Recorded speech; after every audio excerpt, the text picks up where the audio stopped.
Good morning students. प्यारे बच्चों, आज हम हमारा नया टॉपिक सरल रेखाएं शुरू कर रहे हैं, जो कि आपकी चैप्टर नंबर 10 दिया गया है। इस टॉपिक को शुरू करने से पहले प्यारे बच्चों, कुछ बातें हैं जो आप पिछली क्लास में पढ़ चुके हैं, उन्हें आपको याद दिला देते हैं।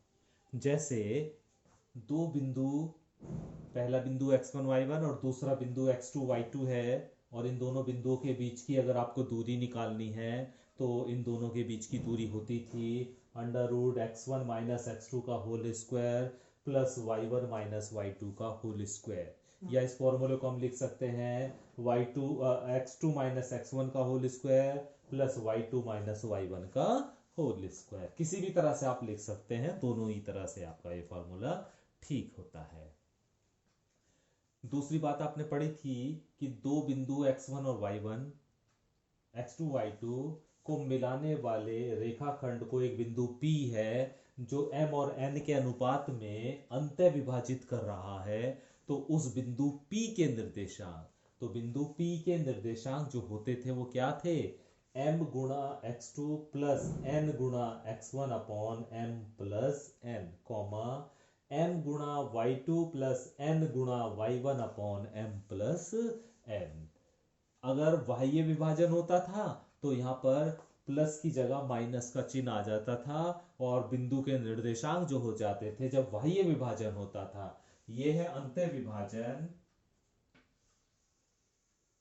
और ये है बाह्य विभाजन। जब बाह्य विभाजन होता है तो फॉर्मूले में थोड़ा सा अंतर आ जाता है, mx2 minus nx1 upon m minus n, my2 minus ny1 upon m minus n। तो थोड़ा सा अंतर प्लस का चिन्ह का और माइनस के चिन्ह का अंतर आ जाता है। फिर आपने पढ़ा था त्रिभुज का क्षेत्रफल, है ना? कोई भी त्रिभुज है, उसके तीन शीर्ष दिए हुए हैं x1 y1, x2 y2, x3 y3।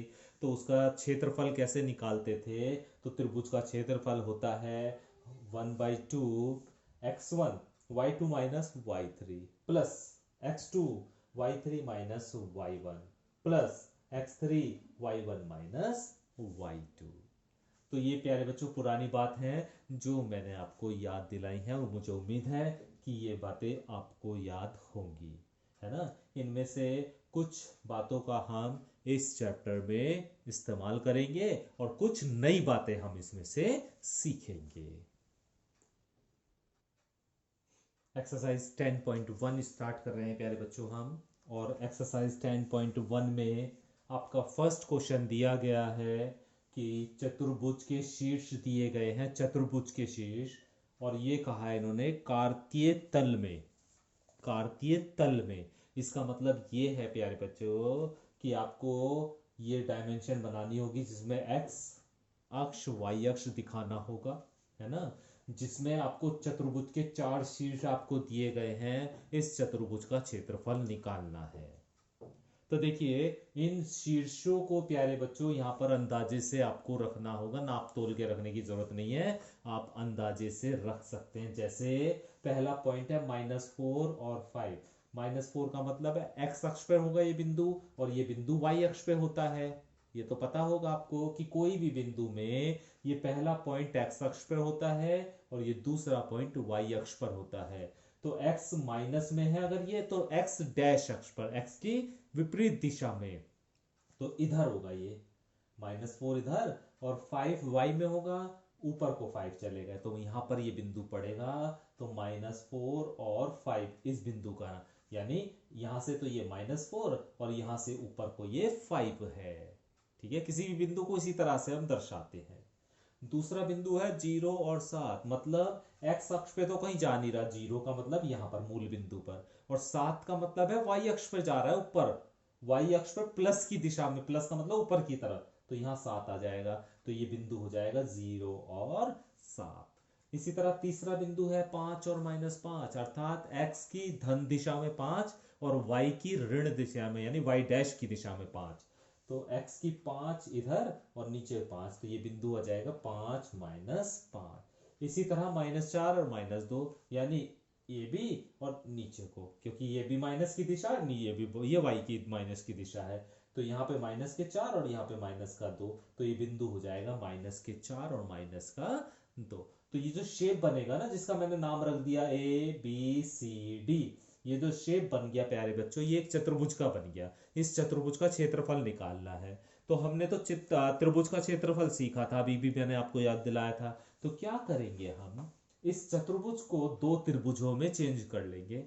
मैंने A से C को मिला दिया, मैंने A से C तक की दूरी मिला दी, तो जो चतुर्भुज था ये दो त्रिभुजों में परिवर्तित हो गया।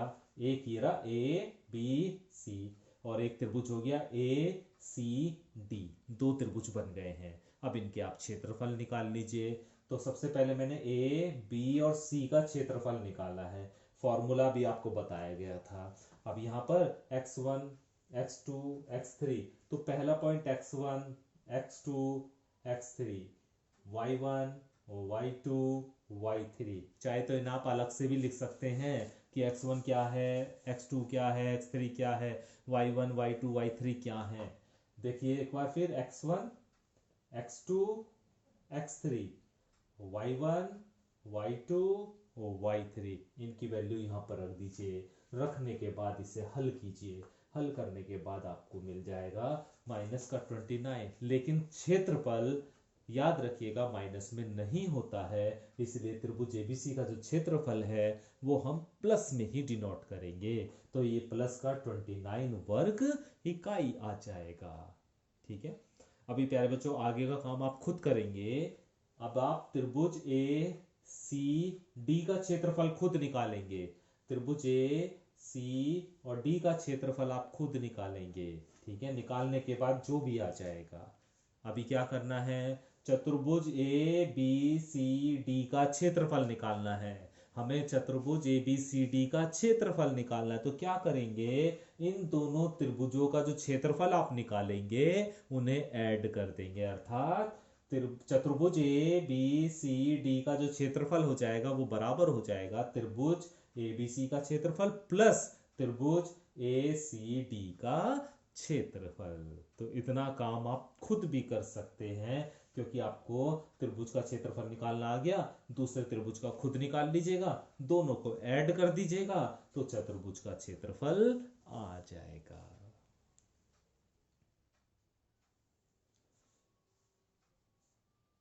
क्वेश्चन नंबर 2 देखिए प्यारे बच्चों, और क्वेश्चन नंबर 2 में ये कहा है कि एक समबाहु त्रिभुज है जिसकी भुजा 2a है।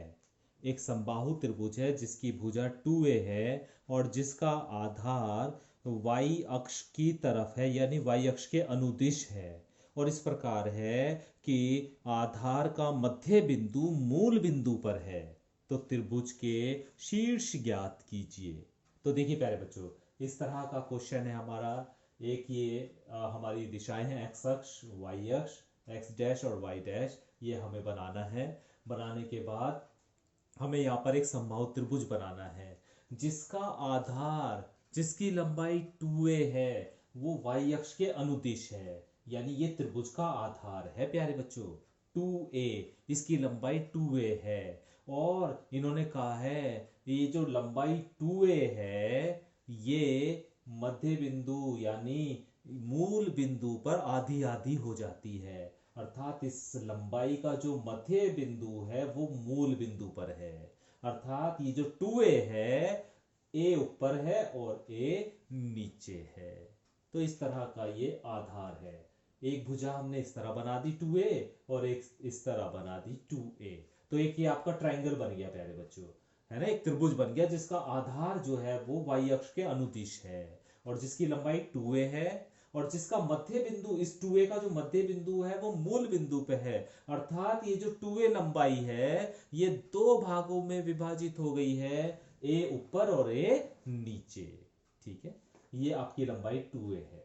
तो आप देखिए प्यारे बच्चों, a के निर्देशांक क्या होंगे, निर्देशांक क्या होंगे, देखो x अक्ष पे तो जा ही नहीं रहा ये बिंदु, y अक्ष पे ही है, तो x अक्ष के निर्देशांक तो 0 हो जाएंगे और y अक्ष पे कितनी दूरी पर है ये, a दूरी पर, तो y अक्ष के निर्देशांक हो जाएगा a, स्मॉल a। तो ए के जो निर्देशांक बनेंगे वो बनेंगे 0 और ए, यानी एक्स अक्ष पे जो दूरी है वो तो 0 और वाई अक्ष पे जो दूरी है वो है ए। देख लो यहां से यहां तक की दूरी ए तो है। इसी तरह प्यारे बच्चों बी बिंदु के निर्देशांक एक्स अक्ष पे तो नहीं जा रहा, वाई अक्ष पे जा रहा है, लेकिन वाई अक्ष की विपरीत दिशा में जा रहा है, तो ये माइनस का ए होगा। यहां से यहां तक की दूरी माइनस का ए है, तो बी के निर्देशांक हो जाएंगे 0 और माइनस ए। अब हमें प्यारे बच्चे चाहिए सी के निर्देशांक। अब सी के निर्देशांक के लिए क्या करना है, हमें सबसे पहले ओ से सी तक की दूरी ज्ञात करनी है। ओ से सी तक की दूरी ज्ञात करनी है, या ओसी ज्ञात करना हमें क्या है। तो ओसी ज्ञात करने के लिए ट्राइंगल ए ओ सी ले लिया हमने, ट्राइंगल त्रिभुज ए ओ सी ले लिया हमने। एक समकोण त्रिभुज है और समकोण त्रिभुज में हमने पाइथागोरस प्रमेय लगा दी, अर्थात कर्ण का वर्ग, यही तो कर्ण है भाई। अगर ये 90 अंश है, ये 90 अंश है, तो 90 अंश के सामने तो कर्ण होता है, तो कर्ण का वर्ग बराबर इस वाली भुजा का वर्ग जमा इस वाली भुजा का वर्ग, यानी 2a का स्क्वायर बराबर a का स्क्वायर प्लस ओसी का स्क्वायर। ठीक है, हल करेंगे तो ओसी की वैल्यू आ जाएगी plus minus under root 3a square, अर्थात plus minus a under root 3। तो अभी हमें सी के निर्देशांक निकल जाएंगे। सी के निर्देशांक निकालने के लिए यहां से जो दूरी एक्स अक्ष पर है वो तो है plus minus A under root 3, और वाई अक्ष पे है ही नहीं, वाई अक्ष पे दूरी 0 है। तो सी के जो निर्देशांक हो जाएंगे वो हो जाएंगे plus minus A under root 3 और 0। तो इस तरह प्यारे बच्चों हमारे पास तीनों बिंदु ए बी और सी के निर्देशांक निकल जाएंगे।